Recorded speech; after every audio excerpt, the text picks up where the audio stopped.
The seminary where I studied to be a priest was founded in 1964, not that long ago, but it's changed its name 3 times. That's strange, isn't it? It hasn't been named after a different person. It's been named after the same person the whole time. But when it was opened in 1964, it was called Pope John the 23rd National Seminary.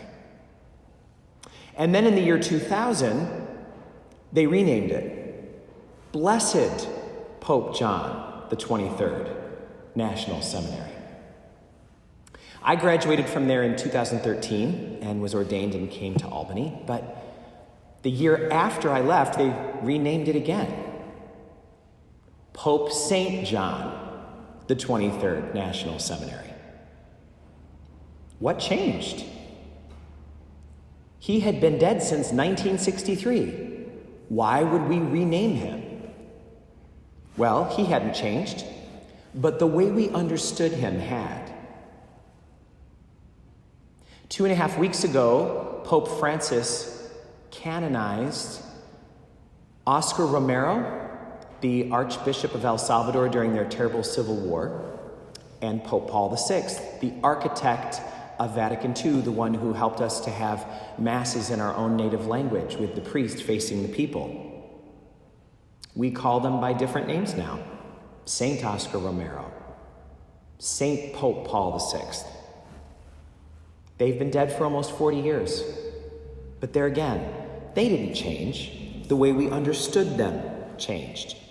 And the way we understand someone we call saint is we say that we are certain that they are with God in heaven. And the reason we're certain is because there have been signs and wonders that have been scrutinized and have demonstrated you can know for sure these people are with God interceding for us. And the other thing that calling someone a saint says is they are there to help you. They are there to understand what you're going through and to intercede for the things that you most need. Don't be afraid to call on them. They're your family. They're here to help. One of the things that the church teaches is that the saints we know about are just really the tip of a massive iceberg. The saints that we know about, the saints that we would name churches after, are just the beginning of a great family, a great communion of saints. So for every saint you know of, there may be hundreds of millions that you've never heard of, but are saints. We don't call someone a saint unless the church has officially declared that through what we call canonization. Because we want to show respect for God's judgment. We want to show respect that that word has a lot of meaning, that there's some scrutiny that went into this, that there's some proof of wonders and signs that have demonstrated it. But all of us know what a saint is like. I have a priest friend who was telling me that many people in his parish love the writings of a priest who has died named Henry Nouwen. Maybe you know that name. He died of a heart attack in 1996, but his writing is remarkable. He's one of the spiritual greats of the 20th century. And so this parishioner was talking to my priest friend and said, yeah, I read this great book by St. Henry Nouwen. And then mentioned it again. Yeah, St. Henry Nouwen said that. And the priest said, I didn't know that he was canonized. I didn't know that he was St. Henry Nouwen. And the parishioner smiled and said, Father, I don't need a pope to tell me what a saint looks like. And maybe you can relate to that on some level. We respect that only the church can declare someone a saint, but we know what a saint looks like. This year, we had a number of significant losses in our communities, and every November, we remember those who have died. And I know that some of you came in this morning with framed pictures because there's more here now than there were when we started, but I'm hoping that by the end of this weekend, this will be just filled. And I hope that you'll tell your friends and family, whether they belong to our church or not, that they are welcome to come in when the church is open and add pictures so that we can have a full tribute to these people. Some of those people lived lives that were so noble, it's hard to not smile when we think about their status with God. I'm thinking of some of the people that I got to know through being with their families as they died this year. I'm thinking of a man named Sid Castle, whose son goes to this church.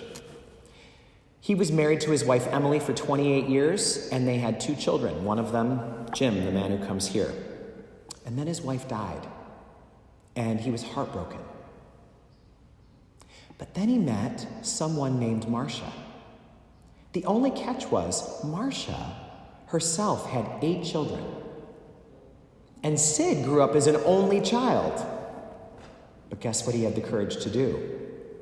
Blend those families. He went from being an only child in his youth to having 10 children.